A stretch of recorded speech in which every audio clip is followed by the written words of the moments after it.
정답을 알고 있는 사람들, 우리 그리스도인들은요, 정답을 알고 살아가는 사람들입니다. 예수를 믿어라. 그러면 구원받는다. 정답이죠? 그렇지? 아멘 안 해요? 예수 믿으면 천국 갑니다. 네, 정답이죠. 정답입니다. 기도하면 응답 받습니다. 네, 정답이죠. 우리는 이런 정답을 알고 살아가고 있어요. 그러면 정답을 아는 사람들은 어떻게 구체적으로 살아야 하는가에 대한 말씀을 오늘 설교하려고 그러는데요. 복음서에 보면 예수님의 많은 말씀들이 있는데 보면 이제 자주자주 대화하시면서 진리를 가르쳐 주는 게 많아요. 이제 몇 곳을 제가 좀 준비해 왔는데 이제 요한복음 3장에 보면 예수님과 니고데모와의 대화잖아요. 이 사람은 이제 바리새인인데 밤에 예수님을 찾아와서 물어요.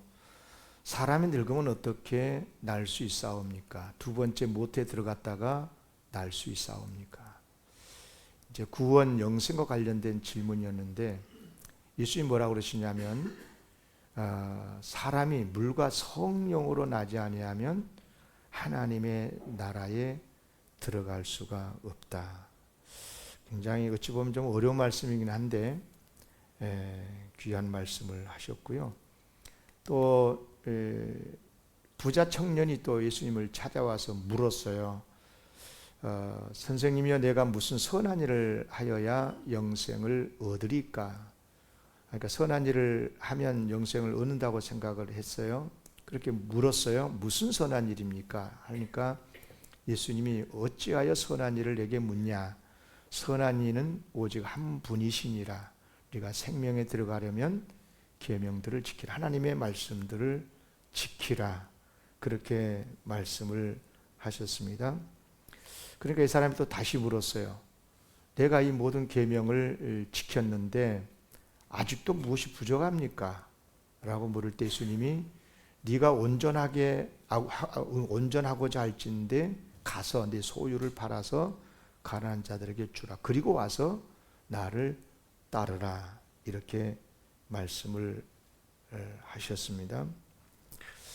이렇게 이제 찾아와서 질문을 하면 대답을 하시고 이러는데 예수님의 대화의 특징을 보면요.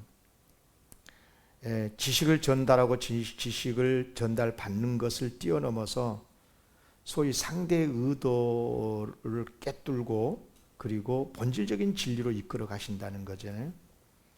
그러니까 예수님의 대화는 상대의 말 뒤에 숨은 의도나 또는 영적 갈급함을 찾아내서 답변하시는데요. 참으로 탁월하시고 굉장히 매력적인 것을 알 수가 있습니다.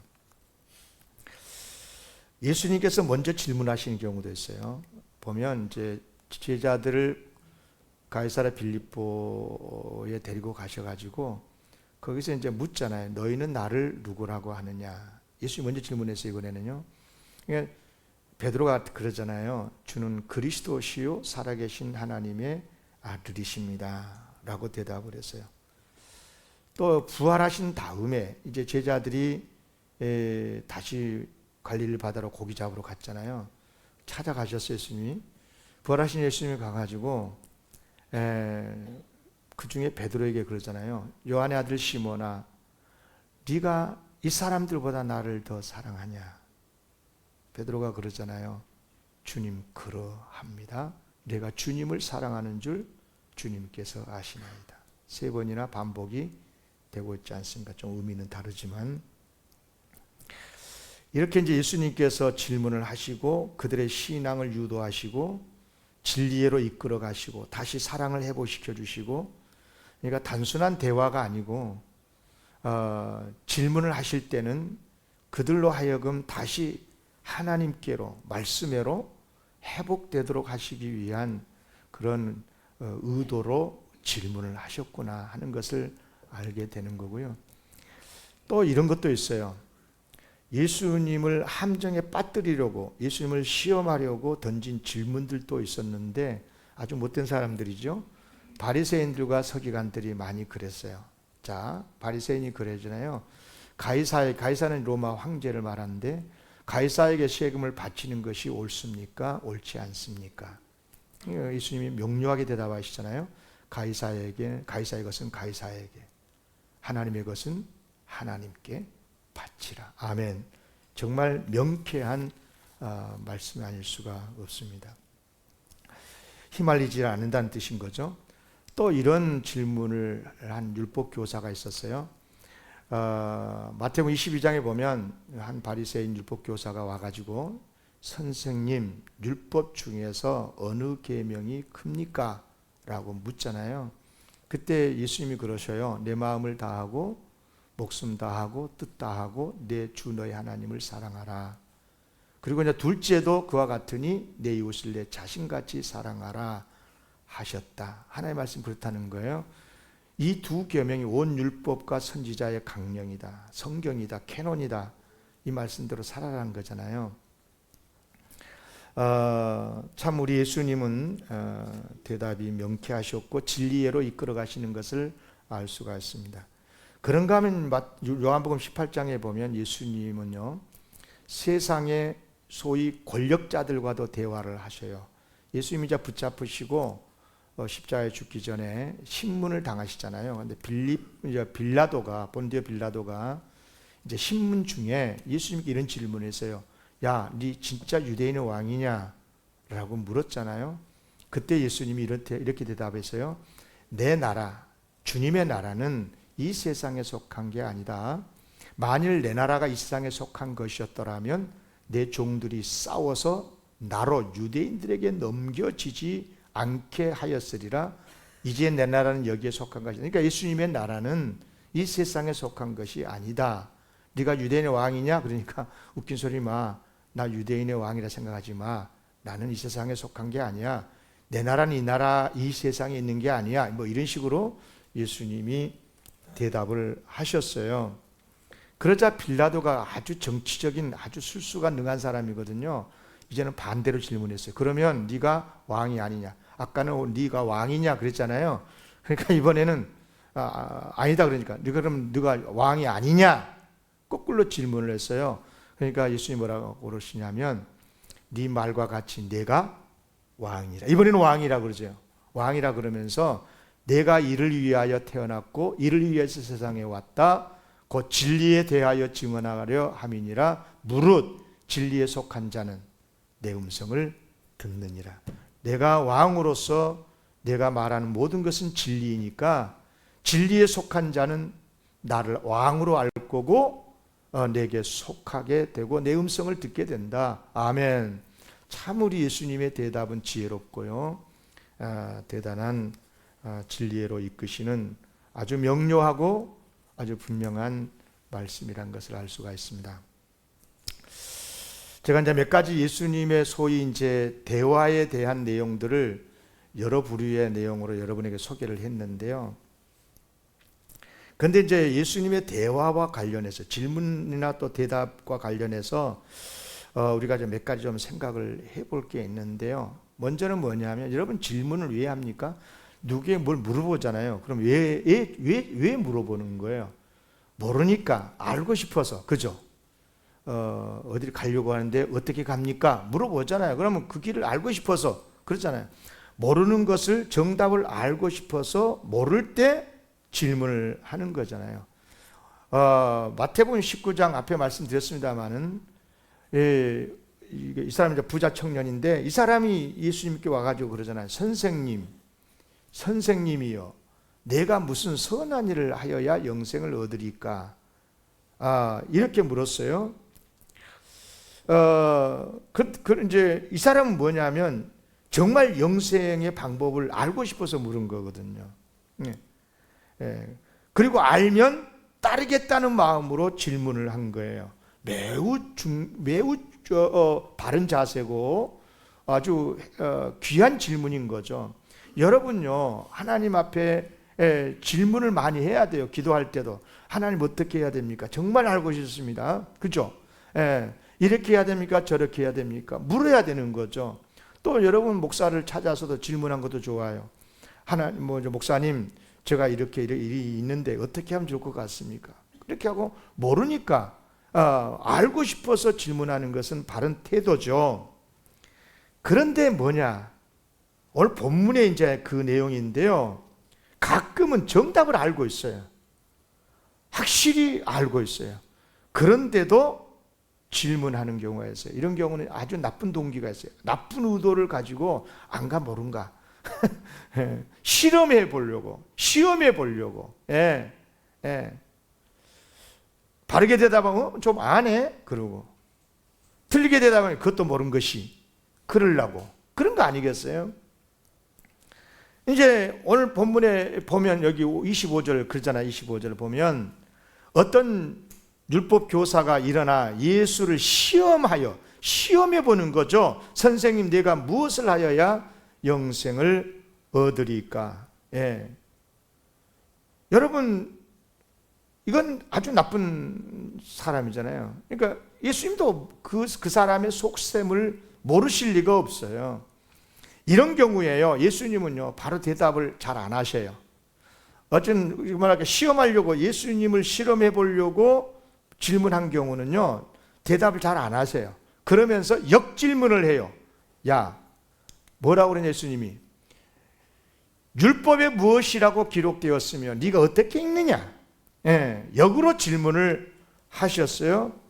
그런데 아니나 다를까요? 이 율법 교사 출신이라 이 사람이 아주 대답을 잘했어요. 자, 27절에 뭐라고 대답을 했습니까? 대답하여 이르되 내 마음을 다하며 목숨을 다하며 힘을 다하며 뜻을 다하여 주 너의 하나님을 사랑하고 또한 내 이웃을 내 자신같이 사랑하라 하였나니라. 대답 정말 잘했어요. 정답입니다. 정답. 예수님께서도 내 대답이 옳도다. 예수님이 인정하셨습니다. 인정하셨어요. 그러면 이 사람이 어떻게 이런 정답을 잘 알고 있었을까요? 이 사람이 율법 교사라 그랬잖아요. 서기관 출신이에요. 당시 서기관은 율법에 정통한 이른바 대표적으로 율법을 잘한 사람들이에요. 예. 법에 탁월한 사람들이에요. 우리나라도 법을 잘한 사람들이 아주 행세라는 세상인 것 같아요. 국회고 어디고 다. 여러분, 이 당시 서기관은요 율법을 필사해서 보관도 하고 또 해석도 해주고 그리고 재판에서 상담, 자문 역할도 해주고. 그러니까 이 사람이 얼마나 법을 잘 알겠어요, 율법을. 그런데 이 사람이 물어요, 예수님한테. 뭐라고 묻냐? 어떻게 하면 영생을 얻느냐고 물었어요. 이 사람이 모릅니까? 알고 있어요. 성경에 다 있어요. 지 얼마나 잘 알겠어요. 그런데 뭐라고 그랬어요? 예수님을 시험하려고. 그렇잖아요. 예수를 시험하여 이르되 예수님을 시험하려고. 예. 25절에 나오지 않습니까? 여러분, 정답을 알고 있다면 어떻게 됩니까? 따라합시다. 정답대로 살아야 합니다. 예, 중요한 거죠. 예. 잘못 알았으면, 잘못 알고 있었으면 고쳐야 되죠. 바르게. 정답으로. 예. 바르게 알아야 되는 게 중요해요. 그러나 그것이 정답이에요. 그게 맞아요. 그러면 어떻게 해요? 그렇게 살아야 돼요. 그런데 우리가 많은 경우에 알고 있으면서도 정답대로 살지 못할 때가 얼마나 많습니까? 종종 보면은요, 무슨 시험 같은 게 보면 1차 시험이 있고 2차 시험이 있고 그런 게 있더만. 1차 시험은 대부분 뭐예요? 필기 시험이에요. 그렇죠? 그런데 여러분 잘 들으셔야 돼요. 필기 시험에서는 알면 잘 쓸 수 있어요. 그죠? 공부를 해서 열심히 암송하고 그래서 알면 잘 쓸 수 있어요. 그런데 필기 시험에 100점을 맞았다고 합시다. 그런데 실기 시험에서 낙제가 대부분 경우가 많아요. 예, 아는 대로 물건을 못 만들고 아는 대로 못 하는 거죠. 예. 적용을 못 하는 거죠. 그렇게 못 사는 거예요. 오늘 본문에 나오는 율법 교사가 그런 거거든요. 이 사람은 정말 정답을 잘 알고 있었어요. 예수님께서 인정해 주실 정도였었어요. 예수님이 그러시잖아요. 내 대답이 옳도다. 내 대답이 옳다. 그러면 어떻게 해야 됩니까? 그래요. 예수님도 인정하셨으니까 자기가 또 대답을 했잖아요. 그러니까 마음을 다하고 뜻을 다하고 목숨을 다해서 주님을 사랑하고 예수를 사랑해야 되는 거잖아요. 근데 그렇게 안 한 거예요. 그래서 예수님이 뭐라고 하셨냐면, 따라합시다. 네 대답이 옳도다. 그 다음이 중요해요. 이를 행하라. 그러면 살리라. 그러니까 아는 대로 네가 지금 대답한 게 참 맞다, 옳다. 중요한 것은 그렇게 살아. 그렇게 살아.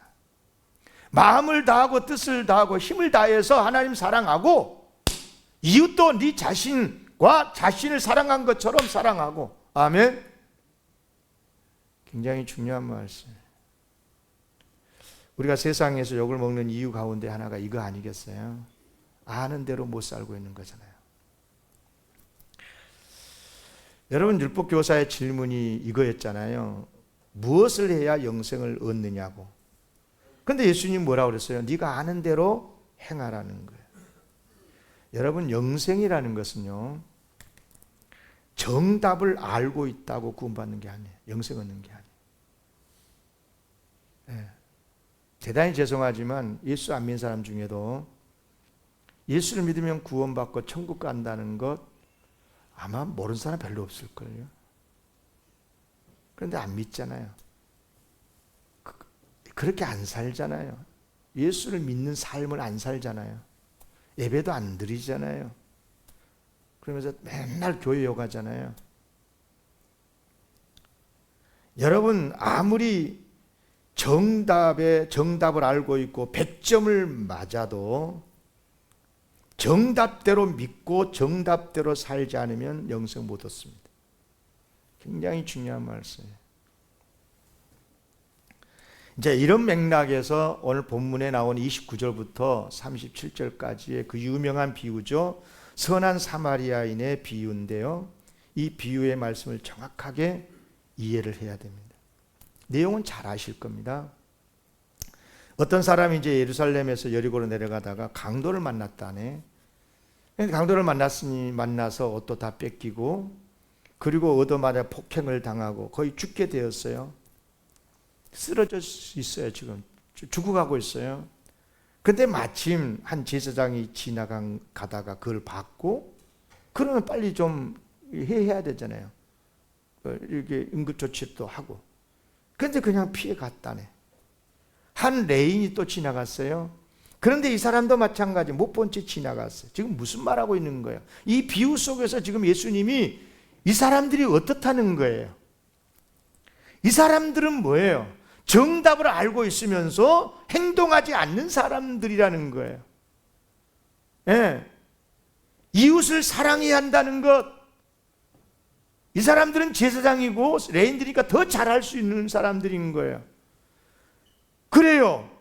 그런데 마침 이웃을 사랑할 수 있는 기회가 왔어요. 지금 눈앞에 있잖아요. 쓰러져 갖고 강도한테 맞아 갖고 물건 뺏기고 죽어가고 있잖아요. 지금 기회가 왔어요. 선행을 할 수 있는, 이웃을 사랑할 수 있는 기회가 왔어요. 그러면 그들을 빨리 도와야 되잖아요. 그런데 그렇게 하지 않았어요. 그러니까 무슨 말이냐면, 정답은 알고 있지만 아는 대로 행동하지 않고 그냥 지나쳤다, 그런 것 아니겠어요? 대화를 해보면 어찌나 그렇게 예수를 잘 믿는 건지, 하나님 말씀을 어찌나 그렇게 잘 알고 이렇게 해야 한다 저렇게 해야 한다 얼마나 잘 아는지 몰라요. 그러니까 예수님께서 지금 이 비유 속에서 제사장 레인을 언급하신 이유는 이거예요. 하나님의 말씀을 잘 안다는 율법교사들, 그런데 그 율법교사들 그 말씀대로 행하지 않는 것에 대한 지금 경고를 주고 있는 말씀인 거거든요. 그러니까 사마리아 사람 달랐잖아요. 이 사람은 강도 많은 사람을 도왔잖아요. 발견하자마자. 하나님의 뜻을 잘 안다고 교만하고 자만하던 이 유대인들에게 사람 대접도 못 받았던 사마리아인이지만, 그러나 이 사람은 강도 만난 사람을 불쌍히 여겼고 도왔어요? 어떻게 돕습니까? 여기 아주 리얼하게 설명을 했어요. 아주 자세하게 설명을 합니다. 여기 33절에 보세요. 어떤 사마리아 사람 여행하는 중 거기서 이르러 그를 보고, 강도 만나 죽어간 사람 그를 봤어요? 보자마자 불쌍한 마음이 생겨서 가까이 갔어요. 그리고 기름과 포도주를 그 상처에 부었어요. 싸매어 주고, 자기 짐승에 빨리 태워서 응급조치한 거죠. 앵앵앵 119 불러가지고 간 거예요, 병원으로. 그리고 돌보아 주니라. 그리고 그 다음날 이튿날 그의 주막 주인에게 데나리 돈을 둘을 주면서 좀 돌봐주시오. 비용이 더 들면 내가 돌아와서 다시 또 다 갚겠소. 여러분, 그렇습니다. 그는 불쌍한 사람을 도와야 한다는 것을 알고 있습니다. 여러분 착각하면 안 돼요. 사마리아 사람, 이 사람도 알고 있어요. 하나님을 사랑하고 이웃을 사랑하다는 말씀을 알고 있어요. 정답을 모르는 게 아니에요. 알고 있어요. 중요한 것은 알고 있는 대로 행동을 한 거예요. 모르는 것을 행동한 게 아니에요. 예수 믿는 것은 본능적으로 믿는 게 아닙니다. 예수를 믿으면 구원받는다는 것을 알고 믿고 예수님을 믿는 삶을 사는 줄로 믿습니다. 그렇잖아요. 종교성만 가지고 하나님을 믿고 예수를 믿으면 그것은 바르게 믿는 게 아닌 거예요. 그렇습니다. 그래서 예수님이 이 비유를 말씀하신 다음에 율법 교사에게 강력하게 도전하잖아요. 같이 읽겠습니다. 같이 읽겠습니다. 시작. 내 생각에는 이 세 사람 중에 누가 강도 만난 자의 이웃이 되겠느냐? 이르되 자비를 베푼 자니이다. 예수께서 이르시되 가서 너도 그와 같이 하라 하시니라. 따라합시다. 가서 너도 그렇게 하라. 다시 가서 너도 그렇게 하라. 아멘. 아는 대로 살라는 겁니다. 아는 대로 살아라. 정답을 알았다면 나 100점 맞았다고 자랑하지 말고 그렇게 안 대로 그것이 맞는 거니까 옳다. 그러니까 그렇게 살아야 된다. 율법교사는 누구보다 잘 알았죠. 그죠? 누구보다 잘 알고 있었어요. 그런데도 그렇게 하지 않았어요. 자, 제가 이렇게 정리를 했습니다. 같이 읽어봅시다. 시작. 정답을 모른다면 알아야 합니다. 그러나 정답을 아는 사람이면 아는 대로 행동해야 합니다. 아멘.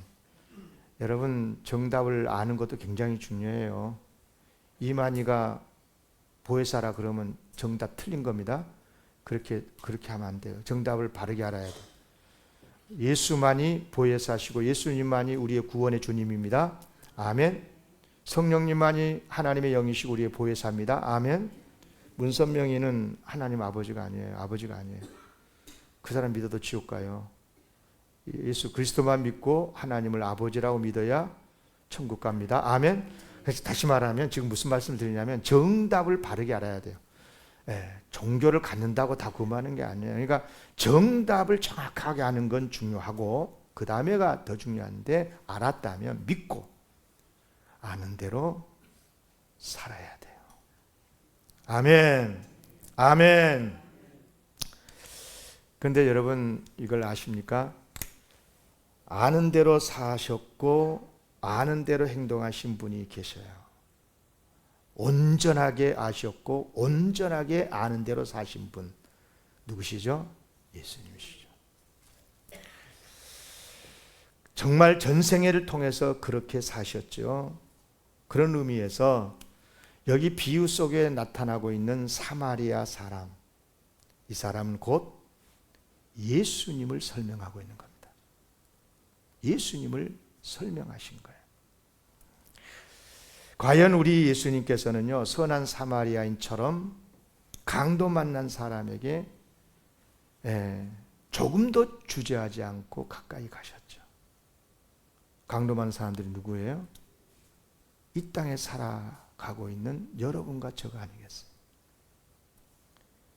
정말 강도보다 더 지독한 사탄에게 속아서 강도 만난 자로서 우리가 살아가고 있지 않았습니까? 하나님이 계신 예루살렘을 떠나서 세속의 도시 여리고로 내려가다가 강도 만났던 것처럼 우리들도 하나님을 떠나서 내 마음대로 세상 재미 보면서 살면 행복할 줄 알고 하나님을 떠나서 살다가 사탄에게 강도 만나서, 강도 같은 사탄 만나서 얼마나 많은 이것저것 좋은 것 다 뺏기고 상처 입고 고통당하고 죽음의 길을 가고 있지 않았었습니까?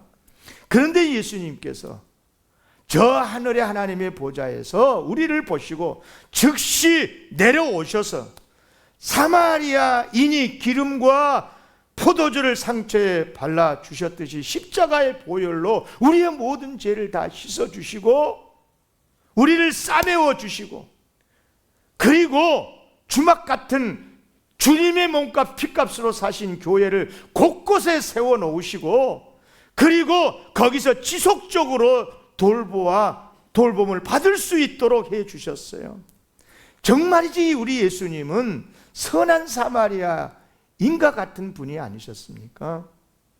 그러니까 오늘 본문 말씀은 전통적으로 해석을 할 때 우리를 향하신 하나님의 사랑과 은혜로 해석을 하는 거예요.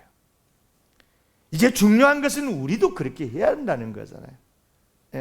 예수님의 은혜로 그렇게 우리가 치유받고 구원받고 건강하게 됐으면, 영적으로 구원받은 자가 됐으면 우리도 그렇게 살아야 된다고. 우리가 그런 은혜를 입었잖아요. 아는 것도 지식적으로만 아나요? 우리가 경험적으로도 알아요. 영적 체험이 있잖아요. 성령의 역사가 우리 안에서 있었잖아요. 기도해서 응답도 받았잖아요. 이런 영적 체험들로 알미면요 명료하잖아요. 이론적으로도 정답이지만 우리는 삶을 통해서도 이미 예수님이 구세의 주이심을 우리는 믿고 있어요. 그렇다면 예수 믿는 사람으로서 우리가 아는 대로 살아야 되는 것 아니겠어요? 그런 의미에서 우리가 기도를 할 때 여러분 대표 기도도 조금 바꾸세요.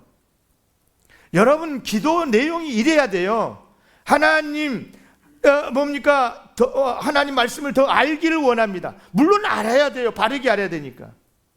그러나 아는 것을 실천할 수 있는 능력 달라고 기도해야 될 줄로 믿습니다. 주일은 주님 앞에 예배드리는 날이잖아요. 다 알아. 그런데 주일날 결석이에요. 11조 바쳐야 되는 거 다 성경에서 가르쳤고 알고 있잖아요. 하나님이 약속했어요. 시험해봐, 나 복 줄게. 그런데도 안 하잖아요. 온전하게 하지도 않아요. 여러분요, 알았다면, 몰랐다면 모르지만 알았다면 안대로 살아가시기를 기원합니다.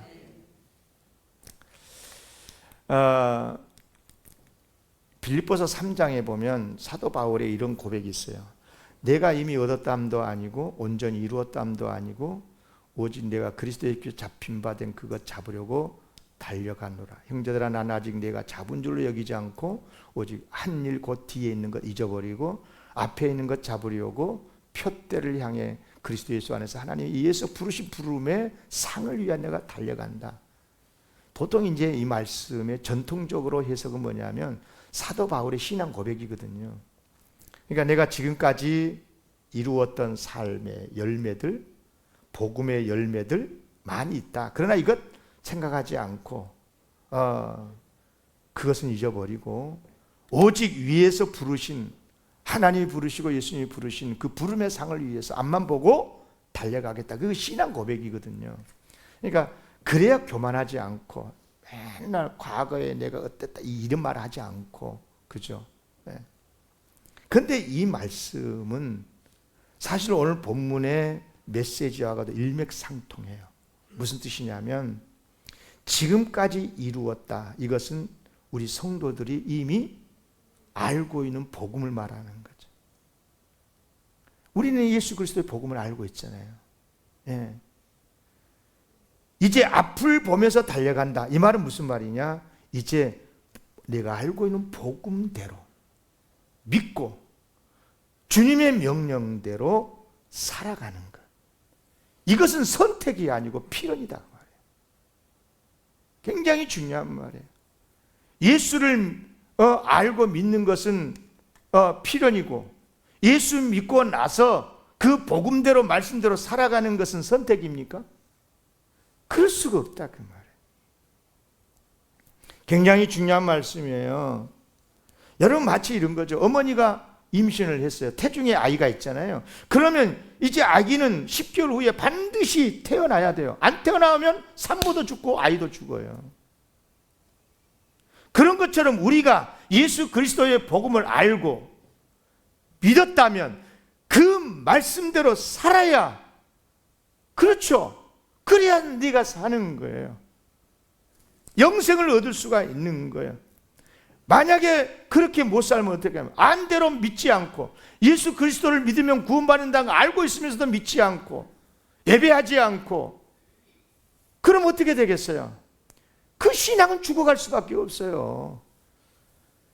그가 알고 있는 말씀도 그러면 엄밀히 따지면 죽은 지식이야. 그냥 내용으로만 딱 보면, 그냥 표으로 보면 야 진리다 이렇게 보이지만, 그 사람이 그 알고 있는 그 복음을 믿지 않고 그 복음의 진리대로 살지 않으면 그냥 표구에 불과한 거예요. 그냥 죽은 지식에 불과하는 거예요. 더 무서운 것이 있어요. 지금 우리 한국에 이런 사람이 너무 많아요. 어떤 사람들이냐,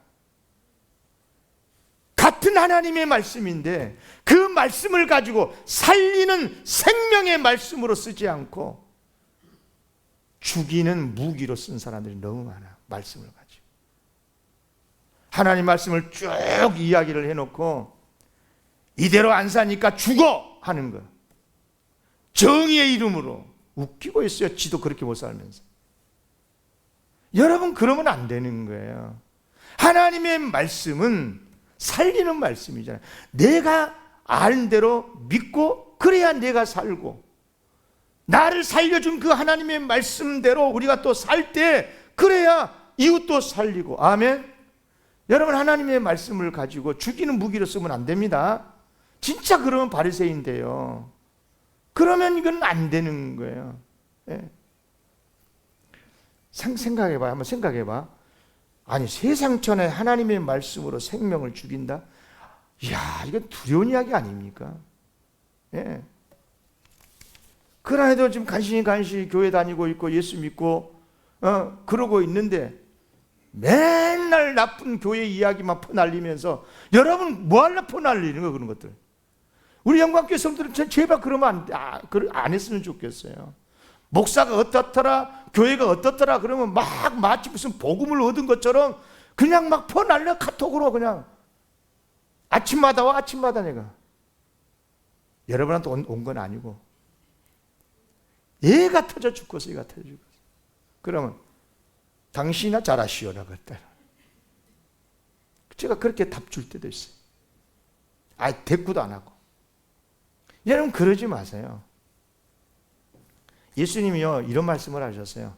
나더러 주여 주여 하는 자마다 다 천국에 들어갈 것이 아니요 다만 하늘에 계신 내 아버지 뜻대로 행하는 자라야 들어가리라. 이 말씀 정확하게 해석해요. 이 말씀의 포커스는 어디에 있냐면요, 하늘에 계신 내 아버지의 뜻대로. 아버지라고 그랬어요. 아버지라고. 아버지를 아십니까? 그러면 아버지라고 했으면 그 다음은 무슨 말이 나오는 거예요? 자녀들이잖아요. 아들, 딸. 여러분, 하늘에 계신 우리 아버지는요, 내 아버지는요, 다른 사람의 아들, 딸 보고는 아버지란 말 안 해요. 예수 그리스도를 믿어서 하나님을 아버지라고 부른 사람, 우리가 그분의 아들, 딸인 줄로 믿습니다. 여러분, 자녀들을 향하신 아버지의 마음이 어때요? 자식들이 못됐고 못된 짓을 했어도 어떻든 그들이 구원받고 그들이 새로워지고 잘 되기를 바라는 것이 아버지 아니요? 어째 여기는 아버지가 별로 그런 아버지가 없나 보다.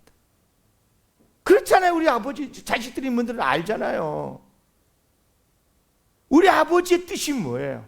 아버지 마음을 품으라는 거예요. 아버지의 마음을 가지고 신앙생활하라는 거예요. 그런데 주여 주여 그러면서 하나님의 말씀을 운운하면서 심판의 무기로 쓰고 있는 사람들이 얼마나 많은지 몰라요. 이게 하나님의 말씀을 복음으로 해석하지는 못하고 율법으로 해석을 하고 있고, 그러니까 교회가 죽어요. 그러면 여러분의 신앙생활이 왜 요즘 내가 신앙생활이 힘든가? 다른 데 있지 않아요.